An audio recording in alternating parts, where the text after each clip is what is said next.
سلااو ڕێز تەماشەوانن هێژا بینەرانی هێژا ئەم کاتتان باش دێمەوە خزمەتتان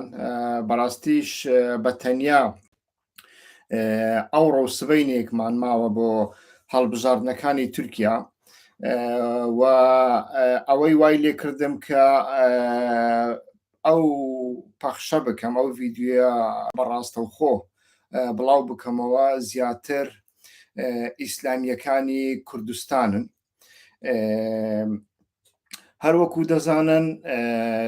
ئیسلامیەکانی کوردستان چەند ڕۆژێکە دەستیان بە چاواشەکاریەکی زۆر گەورە کردووە و بوونەتە مانتۆڕی هەڵمەتی دەنگکۆکردنەوە بۆ پارتی داد و گەشە پێدان و هاوپەیمانەکانی چێن یەکێکیان دەوڵەت باخچەلیە کە تەنانەت نەوەک گەلی کورد ناسنامەی کورد و زمانی کورد و شتە ئینسانیەکان بەڵکو جلوبەرگ و کڵاو و جەمەدانی کوردیشی قبوڵ نییە و هاوپەیمانێکی دیکە کە ئێستاکە بۆتە دەرفەت بۆ ئیسلامیەکانی کوردستان بۆ ئەوەی بڵێن لە ناو بەرەی ئەردۆغاندا کوردیش هەیە ئەویش حیزبوڵای باکووری کوردستانە کە حیزبێکی تەواو تێرۆریستە نەوەک بە تەنیا بە پێی ئێمە و جیهان تێرۆریستە بە پێی دەوڵەتی تورکیا تەنانەت بە پێی ئاک پارتیش دەبێ حیزبوڵا تێرۆریست بێ. ئیسلامیەکانی کوردستان هەروەک چۆن لە سەردەمی ڕێفراندۆمدا ئیتر کە بوونەتە مانتۆڕی کۆکردنەوەی دەنگ لە بۆ ڕێفراندۆمێکی تائیفی ناسیاسی حتا ئەتوانم بڵێم خۆکوژی ئێستاکەش بە هەمان شێوە ئیتر مزگەوتەکانیان مەلا و فەقێ نەخوێندەوارەکانیان هەموو خستونەتە گەڕ لە پێناوی کۆکردنەوەی دەنگ بۆ ئەردۆغانێکی فاشی کە هەموو دنیا هەموو تورکیا بە موسڵمان و غەیری موسڵمانەوە ڕۆژ و سەعات دەژمێرن بۆ ئەوەی ئەم فاشیە ئەم فاشیزمە بەڕێ بکەن کە 20 ساڵە بۆتە بەڵایەک بەسەر هەموو گەلانی تورکیا هەموو ڕۆژهەڵاتی ناوەڕاست وە لە سایەی سیاسەتی ئەم فاشیزمەدا زۆرترین موسڵمان ئاوارە و دەربەدەر بوونە بە تایبەتی لە سووریا ئێستاکە ئەوانە دێن لە ژێرناویەوەی گوایە حیزبێکی موسڵمانی کوردیش لەگەڵ ئەواندایە ئیتر دەنجی بۆ کۆ دەکەنەوە نەوەک بە تەنیا دەنجی بۆ کۆ دەکەنەوە لە هەمان کەدا پەلاماری لایەنەکانی دیکە ئەدەن لایەنەکانی دیکە چێن بێگومان هەدەپەیە لە ژێرناوی چی پێ دەڵێن ناکۆچی فکری لەگەڵ پەکەکە تەنانەت هێڕشی سەر سلاحەدین دەمیرتاژ دەکەن کە من بەخۆم جگە لە ئیسلام و فاشیەکی تورکیا کەسم نەبینیەوە بەڕاستی جگە لە ئیخوان موسلیمینی جیهان و ئیسلام و فاشیەکانی تورکیا هیچ فاشیستێکم نەبینیە تاوەکو ئێستا بڵێ سلاحەدین دەمیرتاش تاوانبارە یعنی هیچ کەسێک ناڵێ سلاحەدین دەمیرتاش تاوانبارە هەمویان پێیان وایە کە دەمیرتاش کەسێکە ئەسیرە کەسێکە دیلە کەسێکە ڕەهین گیراوە چونکە دەسەڵاتی تائیفی و دەسەڵاتی تیرۆریستی ڕەجەب تەیب ئەردۆغان دەخاتە ژێر مەترسیەوە. ئەم پرۆپاگەندە و هەڵمەتی ئیسلامیەکانی کوردستانی عێراق بە تایبەتی کەی نێهات لە کاتێکدا کە سەرۆکی حیزبوڵڵا کە ناوی لە خۆی ناوە هودا پار واتە زەکەریا یاپیچی ئۆغلو لە ڕۆژانی ڕابردوودا سەردانێکی کوردستانی عێراقی کرد لەوێ چاوی بە مەسعود بارزانی کەوت و دوای ئەوەی بە ئاشکرا بینیمان چاوی بە عەلی باپیر سەرۆکی کۆمەڵی دادگەری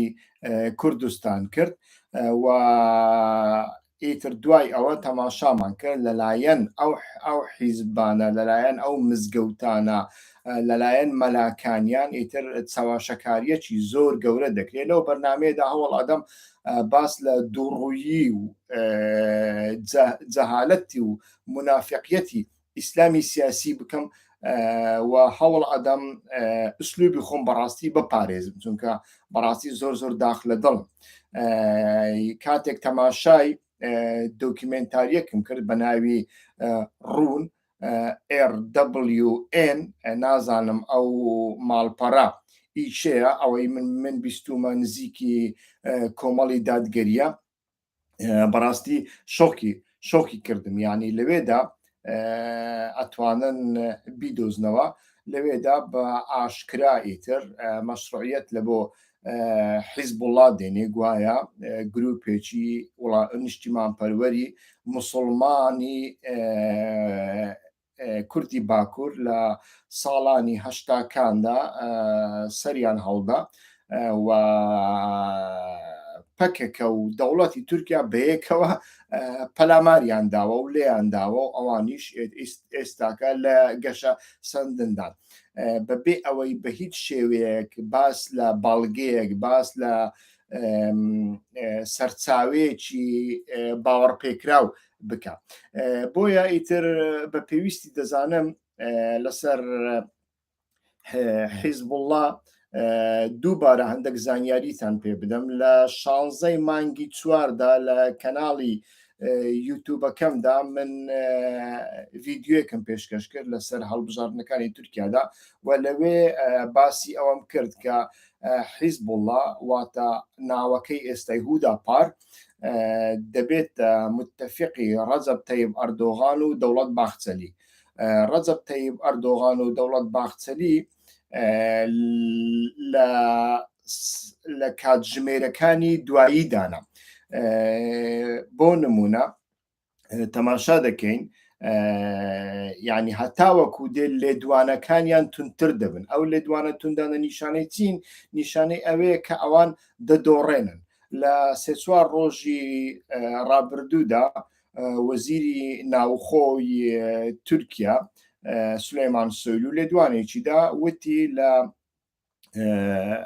چواردەی مایزدا واتە لە دوو ڕۆژی ئایندەدا کودەتامان بەسەردا دەکرێ و ئێمە قبوڵی ناکەین کودەتا چیە هەڵبژاردنە یعنی ئەگەر ئێمە لە هەڵبژاردن بدۆڕێنین ئەوە کودەتایە بەڵام ئەگەر ئێمە لە هەڵبژاردن سەرکەوتین ئەوە دیموکراسیە لە هەمان کاتدا ڕەجەب تەیب ئەردۆغان تەماشامان کرد بەڕاستی لە ڕووی دەرونیەوە بە تەواوەتی تێک چووە و بە ئاشکرا لە لێدوانەکانیدا ئیتر باس لەوە دەکا یعنی هاوار دەکا داوای یارمەتی دەکا لە لایەنگرانی ئەڵێ من دەڕوخێم پاشان بە کورتی باس لەوە دەکەم کە ئایا ڕەجەب تەیب ئەردۆغان لە کاتی ڕوخانیدا هەتا کوێ حیلە ئەکا هەتا کوێ ئەتوانێ دەسەڵات بەجێ بێڵێ و دەسەڵات بەجێ دێڵێ یان بەجێ نایەڵێ باس لەوەش دەکەم بێگومان بە کورتی بەڵام ئەو بەرنمەیە زیاتر تەرخان دەکەم بۆ پرۆپاگەندەی حیزبە ئیسلامیەکان هەروەکو باسم کرد حیزبە ئیسلامیەکان ئێستاکە لە ژێرناوی حیزبوڵڵا پرۆپاگەندە دەکەن گوایە گروپێکی ئیسلامیش لەگەڵ ئەوانەدایە و ئەوان موسڵمانی وڵات پارێزن پەکەکەش حیزبێکی مارکسی و لێنینیە و کافرن لایەنگری هۆمۆسێکسواڵەکان ئەمە بە تەواوەتی پرۆپاگەندەی ڕەجەب تەیب ئەردۆغانە کۆمەڵێک چالاکوان و کەسانی نیشتیمان پەروەری دیکەش ئیتر ڕەدی ئەویان داوەتەوە و یانیش پرسیاریان خستۆتە سەر ئیسلامیەکان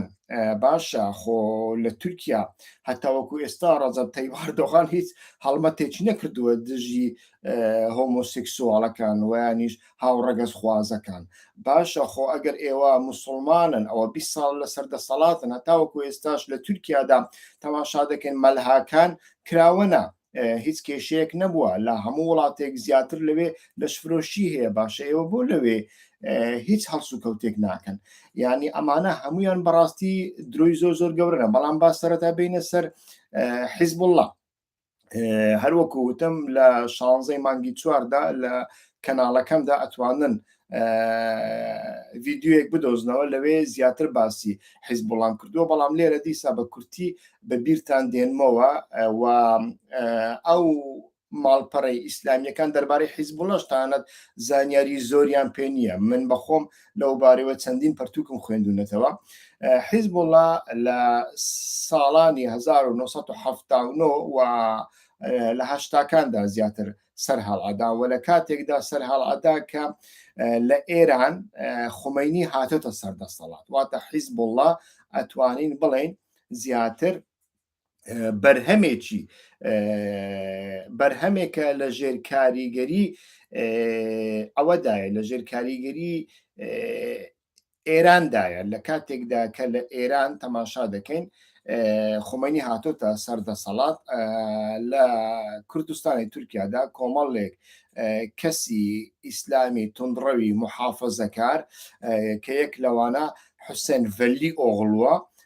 پەرتوخانەیەکی ئاینی هەیە بە ناوی پەرتوخانەی علمی لە دیاربەکر پاشان پەرتوخانەکەی دەباتە باتمان لە ژێرناوی ئەو پەرتوخانەیە سەرەتا هەوڵ ئەدا خەڵک کۆبکاتەوە وە کاسێت و ڤیدیۆکانی هاتنە سەردەسەڵاتی خومەینی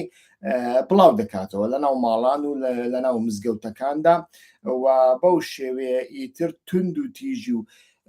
بیرۆکەی تند و تیژی و چەک هەڵگرتن و بەکارهێنانی چەک لەوێ سەر هەڵادا بێگومان لەو کاتەدا پەکەکەش سەری هەڵداوە ئیتر ئەوانە بێکەوە سەر هەڵئادان ئەوان ئیسلامیەکانی کوردستان باس لەوە دەکەن کە حیزبوڵڵا لە سەرەتادا بزوتنەوەیەکی چەکداری نەبووە بەڵکو پەکەکە وای لێ کردو ببێتە بزوتنەوەیەکی چەکداری ئەمە ئەسڵ و ئەساسی نیە یعنی تەماشای کاسێتەکانی ڤەلی ئۆغڵوو بکەن کە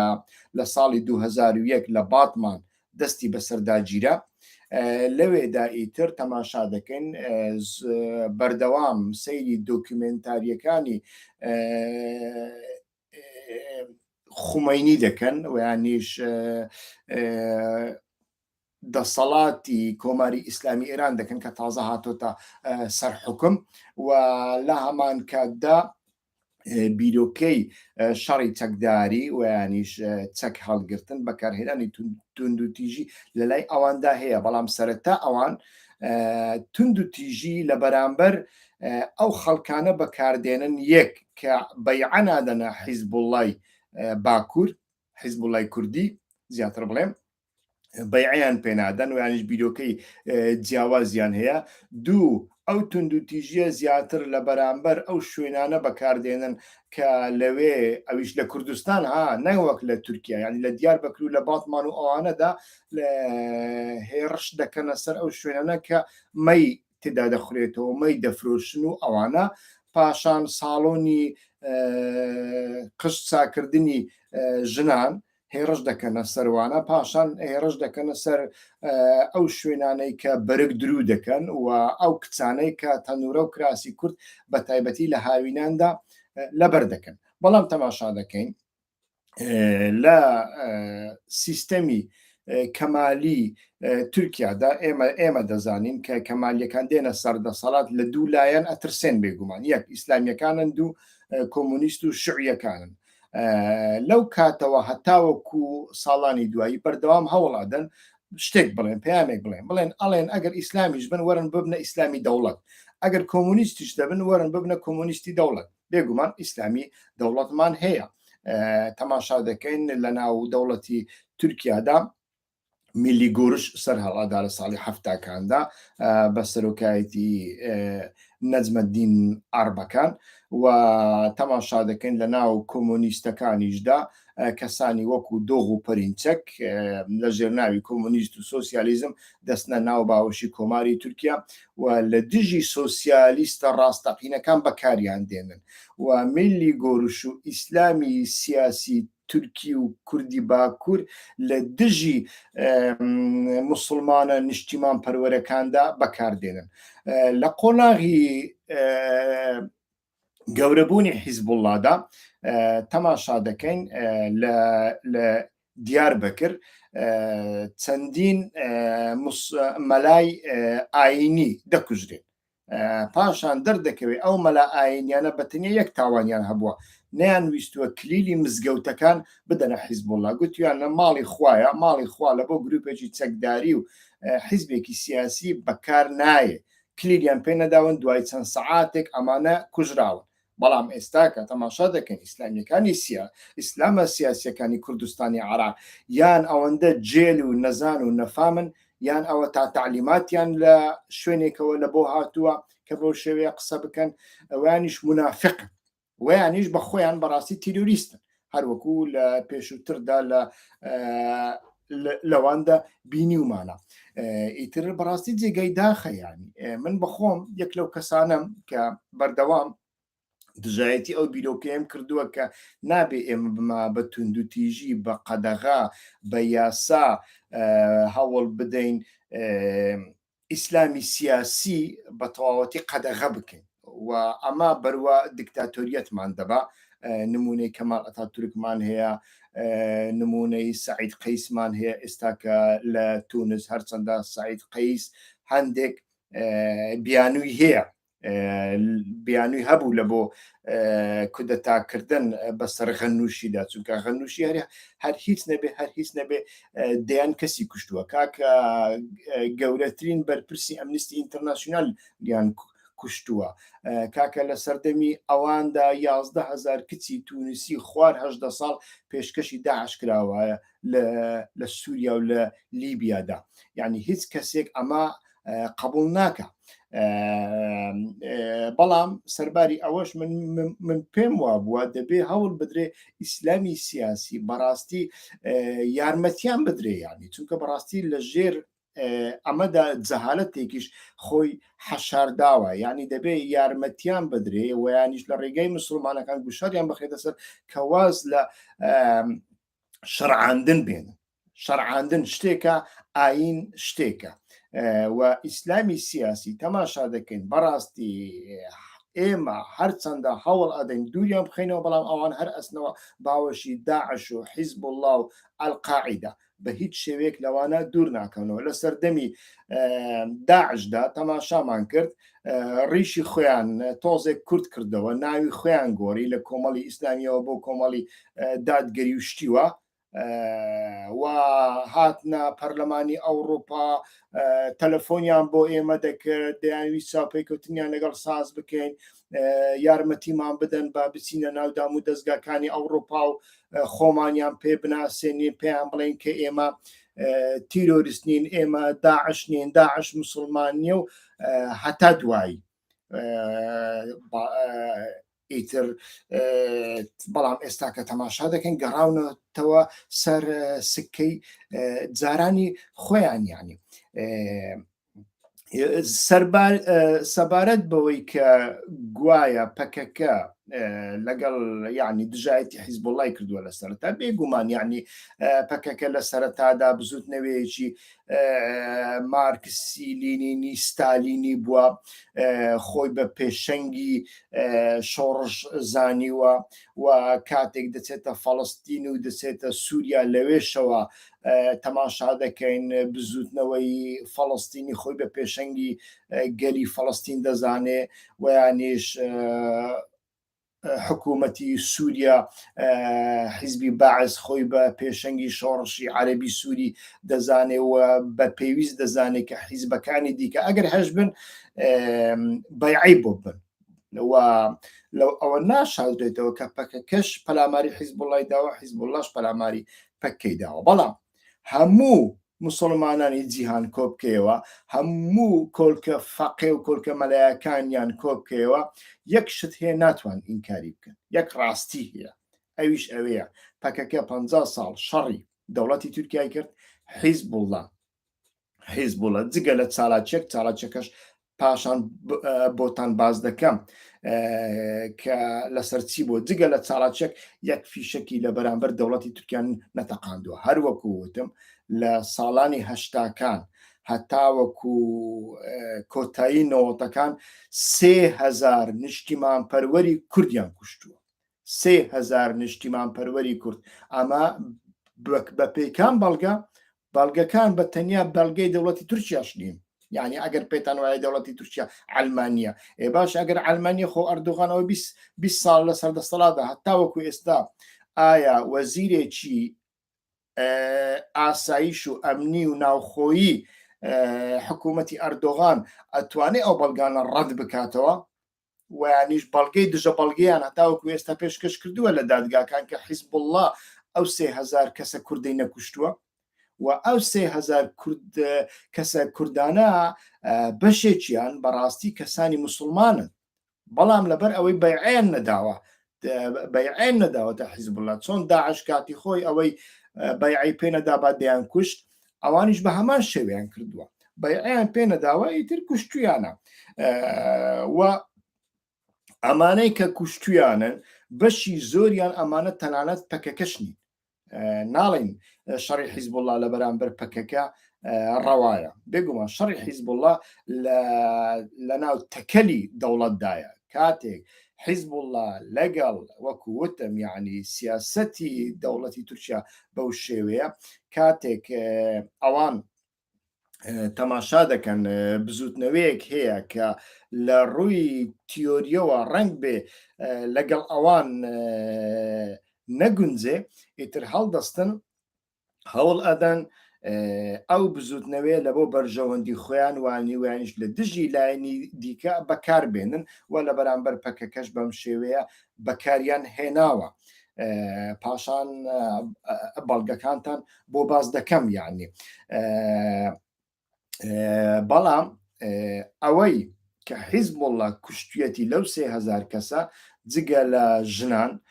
جگە لە مەلاکانی مزگەوت کە ئامادە نەبوونە کلیلی مزگەوتیان پێ بدەن، چونکە ئەوان لە ژێر مزگەوتەکاندا مەلجەب و کۆگا و ئیتر شتیان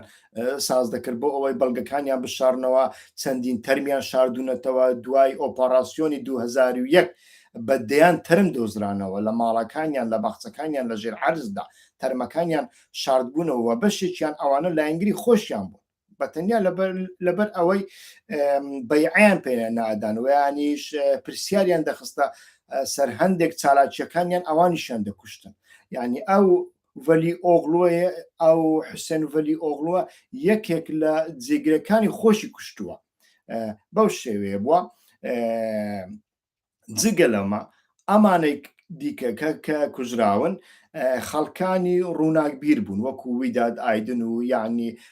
موسا عنتەر ناڵێن بەدەستی ئەوان کوژرا، بەڵام لەو سەردەمەدا کە موسا عنتەر شەهید کرا ئیتر کەسانی وەکو موسا عنتەر بوون، یعنی ئەمانە هیچ پەیوەندیەکیان بە پەکێکەوە نەبوو بەڕاستی لە ناو ڕێکخراوی لێگال یعنی یاسای تورکیادا کاریان دەکرد بێگومان و پێیان وابوو کە لە ژێر ناوی بە تیرۆریستکردنی پەکەکەدا دەیان هەوێ کێشەی کورد تیرۆریزە بکەن بۆ ئەوەی چارەسەری نەکەن، بۆ ئەوەی بەردەوام شەڕ و پێکدادان لە ئارادا بێ، بە تەنیا بۆ چوونی ئەوان ئەوە بووە ئەگەر ناکەسانی وەکو موسا عنتەر و ویداد ئایدن و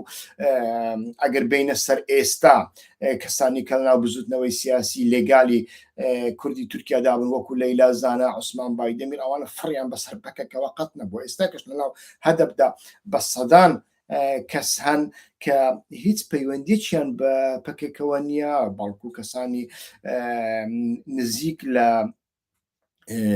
ئاینی ئیسلام و ینی کەسانی مسلمان هەنە کە ناسنامەی مسلمانی خۆیان ئەپارێزن و لە ناو هەدەپەشدا کار دەکەن. هەروەکو باسم کرد دووبارەی دەکەمەوە پەکێکە 50 ساڵ شەڕی دەوڵەتی کرد، بەڵام حیزب الله یەک فیشکی لە بەرامبەر سوپانە تەقاندووە. ڕاستیەکەی بەتەنیا یەک جار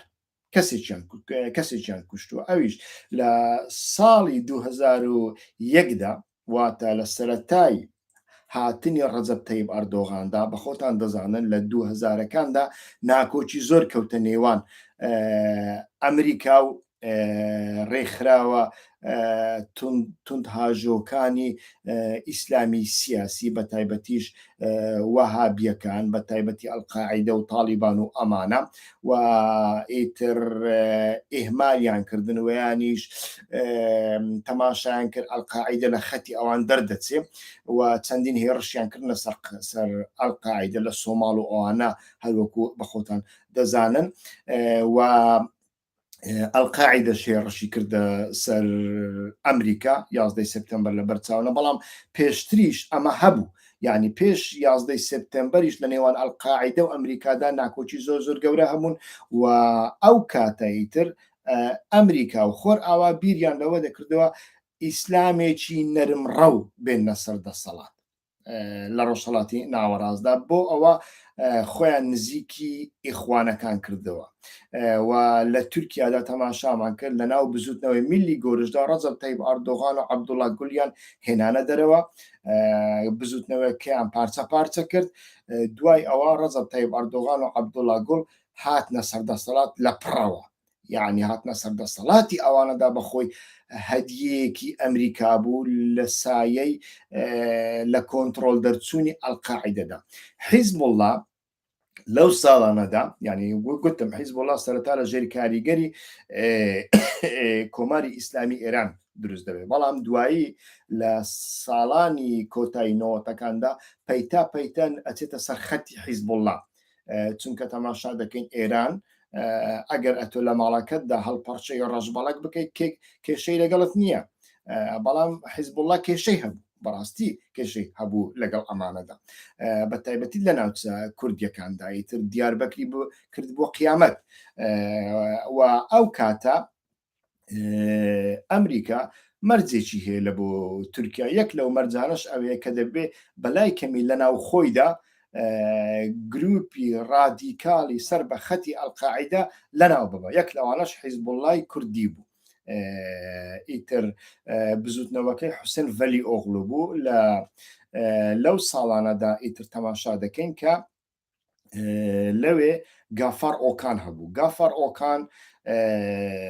لە دیاربەکر بەرپرسیاری ئاسایش بوو و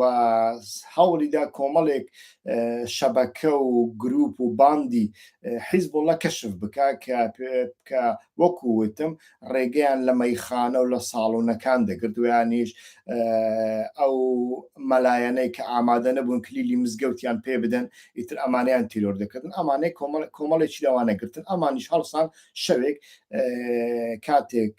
گافار ئۆکان بەرپرسی ئاسایشی دیاربەکر لە کۆبوونەوەیەک دەگەڕایەوە ماڵەکەی لە ڕێگادا کەمینێکیان لە پێشدانەوە خۆی و 5 پۆلیسیان کوشتن و ئەمە بۆ هۆی ئەوەی کە خەڵکەکە بڕژێتە سەر شەقام و کۆڵانەکان لە دیاربەکر لە باتمان لە ئەستەمبۆل لە ئەنقەرە لە هەموو شوێنێک ئیتر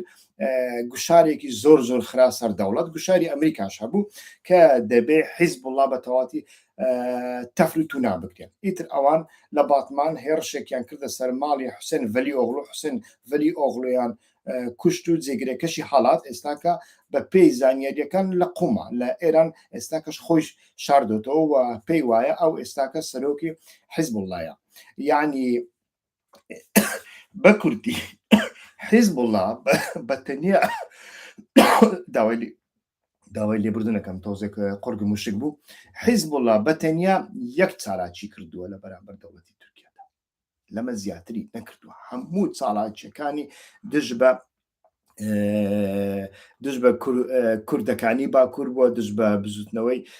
سیاسی کوردی باکوور بووە لەو دۆکیمنتاریای کەناڵەکەمدا لە 16 ئاپریل 16 مانگی چواری 2023دا زیاتر ببینن حیزب الله بزوتنەوەیەکی بێچەک نەبووە بزوتنەوەکە لە سەرەتادا مەیلی چەکداری هەبووە و لە سەرەتادا لەگەڵ دەوڵەتدا تەماشا دەکەین پاشان بە بەڵگە باسی دەکەم ئەمە کە پەیوەندیەکانیان لەگەڵ دەوڵەتی شاراوە چۆن بووە پاشان هەر لەو دۆکیمنتاریای ڕووندا تەماشا دەکەین هێرشی سەر دەمیرتاشی دەکرێت گوایە نەک بە تەنیا پەکەکە بەڵکو دەمیرتاشی لە ساڵی 2014دا واتە باسی شەڕی کوبانێ دەکا لەوێدا هەوڵیان داوە هێرش بکەنە سەر حیزب اللهیانیش هودا پارناوە نوێیەکە لە ساڵی 2014دا ڕاستە شەڕێک دروست بوو لە نێوان لایەنگرانی هەدەپە و حیزب اللهیانیش هودا پاردا شەڕەکە لەسەر زیاتر لەسەر ئەوە بوو کاتێک پەیتا کوبانەی خەریک بوو بگیرێ ئیتر داعش دەهاتە پێشەوە و تورکیا یعنی بە تایبەتیش کوردەکان و هەدەپە پێیان وابوو کە دەوڵەتی تورکیا ڕێوشوێنی تون ناگرێتە بەر بۆ ئەوەی ڕێگا لەو داعشانە بگرێت کە لە ئەوروپا دێنە ئەستەمبۆل لە ئەستەمبۆلیش داخلی ناوخاکی سووریا دەبن و چەک هەڵدەگرن بۆیە خۆپیشاندانێکی زۆر گەورە دروست بوو سلاحەدین دەمیرتاش لەو خۆپیشاندانەدا بوو لە دیاربەکر و لە کاتی خۆپیشاندانەکەدا بە پێی بەڵگەکانی ڕوون تەماشا دەکەن ئەڵێن هودا پار ویستوێتی خێر گۆشت بڵاو بکاتەوە وەکو خێریانی گۆشت و قوربانی و شتیوە باشە لە خۆپیشاندانێکدا کە پەیوەندی بە تەنیا بە کوبانەوە هەیە پەیوەندی بۆەوە هەیە کە شارێکی مسلمانە کوردەکان خەریکە قەتل عام دەکرێت وەکو شارەکانی دیکە ئەتۆ کارت چی ئەچێنە خۆپیشاندانی هەدەپە و گۆشتی خێر بڵاو دەکەیەوە لەوێدا شەڕێک دروست دەبێت لە شەڕەکەدا تەماشا دەکەین نزیکەی 40 کەس کوژراوە لەو کوژراوانەدا 36یان لایەنگری هەدەپن و بە گولە کوژراون ئەمانە 4 کەسیشیان لایەنگری هودا پارن لەو 4 کەسانە بە تەنیا 1 کەس گومان دەکرێت کە بە گولە کوژراوێ بە دەبانچە کوژراوێ ئەوانی دیکە زیاتر بە چەقۆشتیوە کوژراوە باشە لێرەدا چێ هێڕەشی کردوتە سەرچی دیارە چێ هێڕەشی کردوتە سەرچی چێ چاوی لە چێ پۆشیوە بە پێی بەڵگەکانی ئەوان گوایە کەمالیستە کافرەکان لەگەڵ پەکەکە بەیەکەوە هێڕەشی سەر حیزبوڵایان کردو لە هەموو مێژووی تورکیادا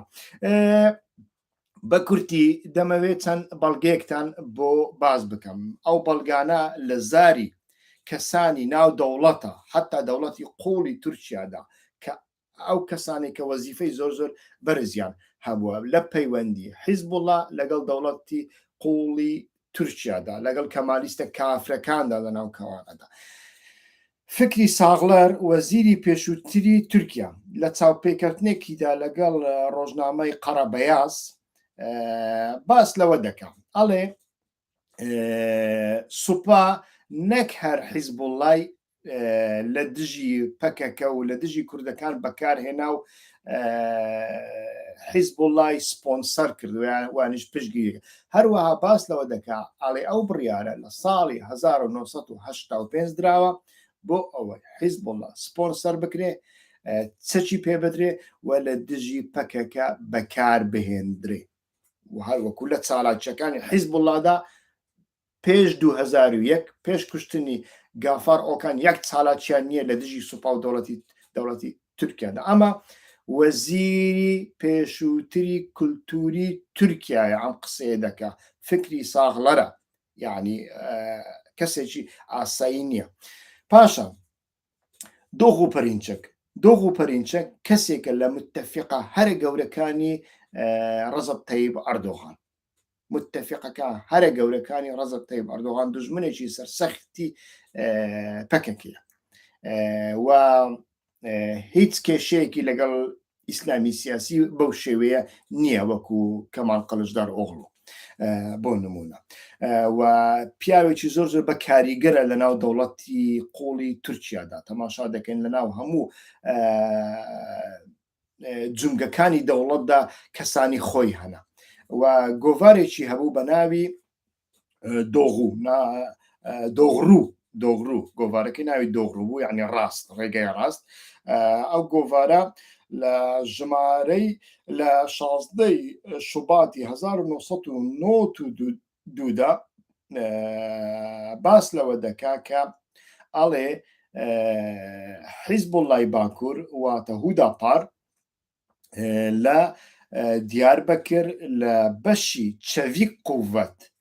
مەشق و ڕاهێنانیان پێکراوە چەڤی قووەت چێە هێزی تایبەتی دەوڵەتی تورکیایە هێزێکی سەربازی تایبەتە بە تەنیا لە بۆ ڕوبەڕووبوونەوەی تند و تیژی و یانیش ئاژاوەجێڕی بەکاردێ یعنی زیاتر لە بۆ پەکەکە بەکاردێ بە کورتی و لەوێدا ئیتر ئەوەش دۆغ و پەرینچەکە کە لە گۆڤارەکەیدا لە ساڵی 1992 ئەمەی بڵاو کردوتەوە کە حیزبوڵڵا لە بارەگای چەوی قووەت مەشق و ڕاهێنانی پێکراوە بەڕێزان ئەوانەی کە دڵیان بە ئاینەکەیان دەسووتێتەوە با لێرە بڕیاری خۆیان بدەن و خۆیان یەکلایی بکەنەوە لە کاتێکدا کە ڕەجەب تەیب ئەردۆغان ڕۆژ و سەعات دەژمێرێ بەڕای من دەکەوێت و احتیمالی زۆرە لە خولی یەکەمدا ڕەجەب تەیب ئەردۆغان بکەوێ وا دیارە ڕەجەب تەیب ئەردۆغان 20 ساڵ لەسەر دەسەڵاتە و کۆمەڵێک جومگەی گرنگی خستونەتە ژێر کۆنتترۆلی خۆی پارەیەکی زۆری هەیە دەوڵەتێکی وەکو رووسایی لە پشتە و لە ناو تورکیادا گروپە مافیاکانی لەگەڵدانە دەوڵەتی قۆڵی بەشێکی بەڕای من لەگەڵی دایە و گروپی پێنج چەتەکەی لەگەڵدانە کە ئەو گروپە دەوڵەمەندترین گروپی تورکیان کاریگەریان هەیە لەسەر پرۆسەی هەڵبژاردن و پرۆسەی سیاسیدا ئەمانەشی لەگەڵدان و تەماشا دەکەین بە هەمویان ڕێژەی لە سەدا چریان هەیە و لە سەدا بەشێکی توانای مانیپۆلاسیۆنی هەیە بەڵام کەمە ئەمە یعنی نابێنە حەقی بکەین لە سیستەمی بیرۆکراسی تورکیادا بەڕاستی تا ڕادێک ئەتوانین بڵێن ڕێگای فێڵکردن کەمە یعنی ڕێگای فێڵکردن و گۆڕانکاری لە دەنگەکاندا ڕنگ بێ لە سەدا سێ بێ و ئەگەر زیاتر بکرێ لە بەرچاوە وەکو لە هەڵبژاردننی 2019 لە ئیستانبول کرا ئیتر ئەو فێڵیان کرد کۆمەڵێک دەنگی سەختیان حیساب کرد سەرەتا دوایی دەنگەکان دەرکەوتن سەختەیە بە پێی ئەوە ئیکرام ئیمام ئۆغڵو بردیەوە بەسەر ئاک پارتیدا بەڵام هەڵبژاردنەکەیان قبول نەکرد و دووباریان کردەوە کاتی دووباریان کردەوە ئەمجارە ئیکرام ئیمام ئۆغڵو ببورن دەنگی زیاتری بەدەستهێنا و نەیانتوانی هیچی دیکە بکەن بەڵام ئێستا کە تەماشا دەکەین سێ گروپی گەورە هەن گروپە گەورەکانیان ئیتیفاق و یانیش هاوپەیمانی جمهورە کە ئاک پارتی مەهەپە و ئەو حیزبوڵە تیرۆریستە کوردیەشیان لەگەڵدایە کە ئێستا لەناو کوردەکاندا خەریکە دەنگ کۆ دەکاتەوە پرۆپاگەندەی زۆر خراپ دژی ئۆجەلان و دەمیرتاش و سەرکردەکانی دیکەی هەدەپە دەکەن گوایە ئەمانە لایەنگری هۆمۆسێکسوال و ئاراق خواردنەوە و شتیوان کە ئەمە ئەسڵ و ئەساسی نییە لەناو هەدەپەدا دەیان تەماشای خۆپیشاندانی دایکانی ئاشتی بکە هەمویان حیزابیان لەسرە و ڕێژەی هەری زۆری ئەو کەسانێک کە نوێژ دەکەن و دەستنە مزگەوت و مسلمانی حەقیقین لە باکووری کوردستانە لە چاو تورکیادا و ئەمانە هەمویان لایەنگری هەدەپەن دەنگەکان لە بەرچاون خۆ لەوە تەماشا دەکەین ئەوە ئیتیفاقی جمهورە ئیتیفاقی میلەتمان هەیە هاوپەیمانی میلەت کە کەمال قلژدار ئۆغڵو کاندیدی سەر و کۆماریە لە بەرامبەر ئەردۆغان و 6 حیزبن بەیەکەوە کار دەکەن بەڵام لە بۆ سەر و کۆماری هەدەپە و یانیش پارتی چەپی سەوز بڵین دەنگ بە کەمال قلژدار ئۆغڵوەدا بۆ دەنگ بە کەمال قلژدار ئۆغڵوەدا ئایا کەمال قلژدار ئۆغڵو فریشتەیە نەخێر فریشتە نییە بەڵام ئێستا کە دوو ڕێگات لە بەردەستدای تۆ ناتوانانی لە بۆ سەر و کۆماری بیبێەوە لە تورکیادا هەڵومەرجێکی وا لە ئارادا نییە یان ئەوە تا ئەردۆغان دەیباتەوە یان کەمال قلژدار ئۆغڵو دەیباتەوە ئەردۆغان نەیشاردوتەوە پێشتریش کە ئەو ئەڵێ ئێمە لەڕووی فکری خزمی تالیبان خزمی لوکاشەنکۆ خزمی ڤلادیمیر پوتین چییە یعنی دژایەتیکردنی فرە حیزبی ئللا ئەو فرە حیزبایەتیە دەبێت کە هەموو حیزبەکان بەیعەت پێ بدەن ئەگەرنا ناکرێت و لەو حاڵەتەدا ئەگەر ئەمجارە ئەردۆغان سەر بکەوێت بەڕاستی نەوەک حیزبی کوردی حیزبی تورکیش نامینێ حیزبی تورکیش نامینێ بە هیچ شێوەیەک یعنی بە تەواوەتی تورکیا دەبێتە یعنی لە بەلاڕووسی خراپتر بەسەردەیانی لە بەلاڕووس هەر هیچ نەبێ ئیسلام و فاشی تێدا نییە بە تەنیا ئەوتۆکراسیەتی تێدا هەیە لە بۆ هەندێ یان ئەوە تاتۆ ئەردۆغان بەسەر دەخەی یان ئەوە تا دەری دەکەی بۆ ئەوەی دەری بکەی ئەتۆ ناچاری دەنگ بە کەسێکی کە بدەیت کە توانای سەرکەوتنی لە بەرامبەر ئەودا هەیە و کەسێکە ناسنامەیەکی جیاوازتری هەیە لە ئیسلام و فاشیەکان کەسێکە کە هەرچەندە کوردبوونی خۆی بشارێتەوە بەڵام نێشاردوتەوە کە ئەو دژی ئەوەیە زمان و ناسنامەی گەلی کورد لە تورکیادا قەدەغە بکرێت ویانیش دانی پێدا نەنرێ باسی لەوە کردووە کە دەبێت لە پەرلەمانی تورکیادا بە کوردی قسە بکرێ و نابێ کوردی سوکایەتی پێ بکرێ و لە کۆبوونەوەی هەری دواییدا لەگەڵ هاوسەرۆکانی هەدەبدا ئیتر بە ئاشکرا باسی لەوە کردووە کە کێشەی کورد دەباتە ناو پەرلەمانی تورکیادا لە پەرلەمانی تورکیادا قسەی لەسەر دەکرێت و ئەمانە شتی گرنگن بەڵام لە هەمووی گرنگتر هەردوو ئیتیفاق دەنگەکانیان لە بۆ پەرلەمان ئەنجومەن وەکو یەک دەبن یعنی یەکێکیان ناتوانێت بەبێ پشگیری ئەوی دیکەیان قانونێک تێپەڕێنی لەو حاڵەتەدا کە پارتی چەپی سەوز ڕێژەی دەنگەکانی لە سەدادا بۆ 13ەیە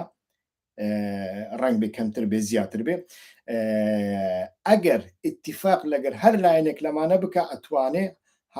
ئەتوانێت قانونەکان تێبپەڕێنێ و ئەمە زۆر زۆر گرنگە ئەگەر نا بڵێن هەدەپە بۆتە لایەنێک لەم لایەنانە نەخیر ئەمە نییە بە تەنیا بۆتە لایەنێک بۆ بەڕێکردنی ڕەزب تایب ئەردۆغان بە کورتی دەمەوێت نامەوێت ڤیددیۆکەم زۆر درێژ بوو بۆ بەداخەوە بەڵام نامەوێت ڤیددیۆکی تایبەت لەسەرەوە سازکەم ڕەنگ بە سبینێ ڤیددیۆکی دیکە ئەساز بکەم بە تەنیا لەسەر هەڵبژاردن بە کورتی من بۆ چوونم لە چاو مانگێک پێش ئێستا گۆڕاوە یعنی چ مانگێک پێش ئێستا تەماشای هەڵۆمەرجی ئەو کاتی تورکیان دەکرد ئەم گوت ڕەجەب تایب ئەردۆغان بە هیچ شێوەیەک دەسەڵات بەجێ نایەڵی بەڵام ئێستا کە تەماشا دەکەین بەڕاستی ئەگەر بێت و ڕێژەی کەمال قەلشدار ئۆغڵ ڕێژەی دەنگەکانی لە سەدا 3 و 4 زیاتر بێ لە بەرامبەر ڕێژەی دەنگەکانی ئەردۆغاندا ئەردۆغان ناچارە چۆک دابدە ناچارە چۆک دابدە و چونکە ئەو کەسێکی پراگماتیستە دادگاییکردنی ئەو لە ئایندەدا تەماشام کرد تەماشای وردەکاریەکانم کرد پێشتر ئەو وردەکاریانم نەدەزانین بەڵام ئێستا کە دەزانم کە لە بۆ دادگاییکردنی ئەردۆغان ئەگەر دەرنەچێ ئەگەر بتەوێت دادگایی بکەیت پێویست بە 400 و نازانم چەند کورسی هەیە لە پەرلەمان یانی دەنگ هەیە ئەو دەنگانە ئایا کۆ دەکرێنەوە یان کۆ ناکرێنەوە زەحمەتە بەڕاستی زەحمەتە ینی هەموو لایەنەکانی دژی ئاک پارتی ئەو دەنگانەیە ئەو دەنگانیان پێ کۆ ناکرێنەوە چونکە وتم ئاک پارتی دیسا ئاک پارتی و مەهاپە ڕێژەیەکی دەنگەکان دێنن لە بۆ ئەنجومەن ئەمەیان یەک خاڵی دووەمینیان لەمە گرنگتر یعنی لە ڕۆژهەڵاتی ناوەڕاستدا لە چەند ساڵی دواییدا تەماشا بکەین بۆ نمونە نەتەنیاهو بە نمونە بینەوە لە هەڵبژاردننی ڕابردوودا دۆڕاندی بەڵام چاوەڕێی ئەوەی کرد کە حکوومەتی دوای ئەو نەتوانی کێشەکان چارەسەر بکە لاواز ببێ و دەنگ نەهێنێ ئەم جارە هەڵسا بە ئیتیفاقێکی گەورەتر دیسە هاتەوە سەردەسەڵات هاتەوە سەردەسەڵات و حکوومەتی پێکینە ڕەجەب تایب ئەردۆغان ڕەنگ بێت لە ئایندەدا چاوی لەوە بێ کە حکوومەتی ئایندە نەتوانێت کێشەکان چارەسەرکە و بەڕاستیش چارەسەرکردنی کێشەکان چونکە ئەردۆغان و ئیسلامۆفاشی سنی ئەمەنە ژەهریان ڕێشتووە چارەسەرکردنی کێشەکان ئەمەنە ئاسان نییە بەڕاستی دەبێ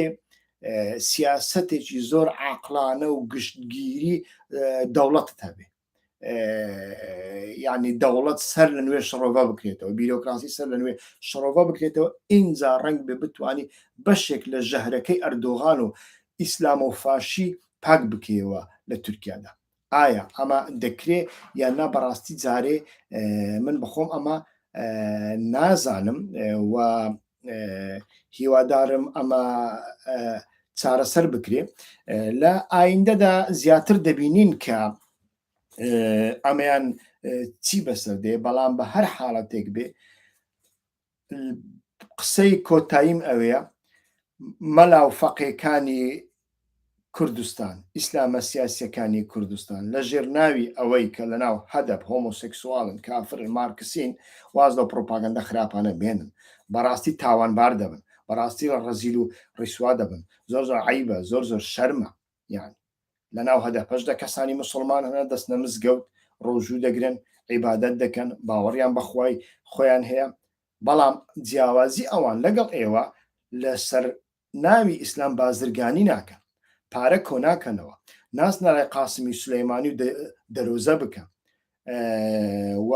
لە ڕێگای ئەو پارەیەدا ژنی دووەم و سێەم لە بۆ سەرکردەکانیان ناهێن جیاوازیەکەی ئەوان لەگەڵ ئێوە ئەوەیە هەندێک بە پرەنسیب بن، هەندێک بە ئەخلاق بن، ئێوە کۆتایی بە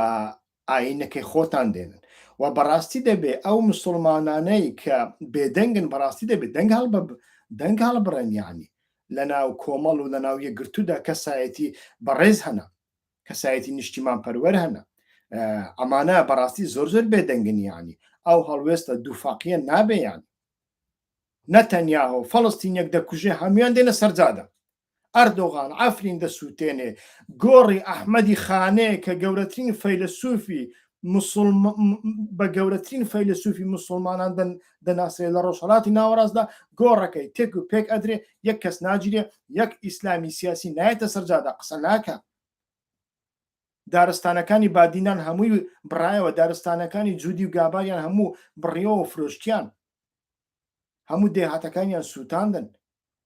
هەموو ژینگەیان لە ناو برد یەک ئیسلامی سیاسی دەنجی لێوە نایە یانی ئەو دووفاقیەتان لە چییە بەڕاستی زۆر زۆر عیبە زۆر زۆر شەرمە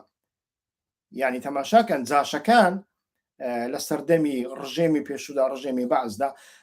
تەماشا دەکەین جاشمان هەبوو و حکوومەتی عێراق ئارەزووەکی زۆر گەورەی هەبوو بۆ یارمەتی فەڵەستینیەکان بدا پەیوەندی هەبوو لەگەڵ هەموو فەڵەستینیەکاندا بەڵام جاشێکتان بینی لە نێوان حەماس و بزوتنەوەی فەتحدا ببێتە لایەنگر نەبووە لایەنگر ئێوەش ئەگەر جاش دەبن نۆکەریش دەبن مەبنە لایەنگریانی ئەو لایەنگریەتان لە چییە بەڕاستی زۆر زۆر شەرمەیانی کۆتایی بەمە بێنن و هیوادارم بەڕاستی ئەو هەموو مسلمانەکان دەنجیان هەبێت لە بەرامبەر ئەمەدا ینی زۆر زۆر عیبە بەڕاستی زۆر زۆر شەرمە ڕێگەیان پێمەدەنیانی و ئێمە دەزانین ئەمانە ئەگەر دەسەڵاتێکی دیموکراسی و یاسایی هەبێ دەبێت ئەمانە هەر هەمویان دادگایی بکرێن قەدەغە بکرێن بەڵام ئێوە بە خۆتان بیکەن کۆمەلگا دەبێ بیکە ینی چاوتان نابێ لە یەکێتی و پارتی بێ ئەم کارەتان بۆ بکە یەکێتی و پارتی لە پشت ئەوانن ینی بەڕاستەوە خۆ بێیان ناڕاستەوە خۆ بێ هیوادارم لە دوو ڕۆژی ئایندەدا کەوتنی ڕەجەب تەیب ئەردۆغان و ئیخوان موسلیمینی تورکی بە تەواوەتی ببینین ئیخوان موسلیمین لە هەموو جیهاندا بەرەو کەوتن دەچێت یعنی ئەفغانستان شتێکی جیاوازە کە ئیسلامی سیاسی ئیتیفاقی کرد لەگەڵ ئەمریکا لە ڕێگەی ئیتیفاق هاتەوە دیسا گەڕایەوە و کاریان پێ لەمەدا لە ئایندەدا زیاتر دەبینن بێگومان کاریان پێە چۆن پێشتر کاریان پێ بوو بۆ ئەوی سۆڤێت لەوێ دەرخەن ئەمجارە کارێکی دیکەیان پێە پێم وایە بەڵام جگە لەوێ تەماشا بکە لە مەغریب ئیخوان دۆڕاندی لە هەڵبژاردن دۆڕاندی لە 100 کورسی بووە 7 کورسی لە تونس غەنووشی بووە قاتیل 4 لاینگری مافی مرۆڤی کوشتن تەماشا دەکەن 11,000 کچی لە بۆ داعش برد کودەتای بەسەردا کرا بێگومان وەکووتم من دژی کودەتام من دژی ئەوام ئیسلامی سیاسی بە تەواوەتی لە ڕووی قانونەوە قەدەغە بکرێت بەڵام دەبێت ئیسلامی سیاسی بەڕاستی لەوەدا دوور بخرێتەوە کە بشەرعێنی یعنی ئەردۆغان ئێستاکە ئەوە دەڵێ ئەردۆغان دەڵێ ئێوە تعلیمات لە ئەمریکا وەردەگرن لە پەکەکە وەردەگرن بە تورکەکانیش دەڵێ بە تورکانی دژی خۆشی دەڵێ ئێوە تعلیمات لە ئەمریکا لە پەکە دەگرن ئێمە ئەمر لە خودا وەردەگرین باشە ینی ئەمرت لە خودا وەرگرت تەواو کەواتە دەبێت بمکوژی تەواو ینی ئیسلامی سیاسی ئەمەیە لە باشترین حاڵەتدا ئیسلامی سیاسی ئەوەیە و ئەردۆغان دیموکراتترین ئیسلامی سیاسی بوو بزانە گەشت چوو ینی ئیسلامی سیاسی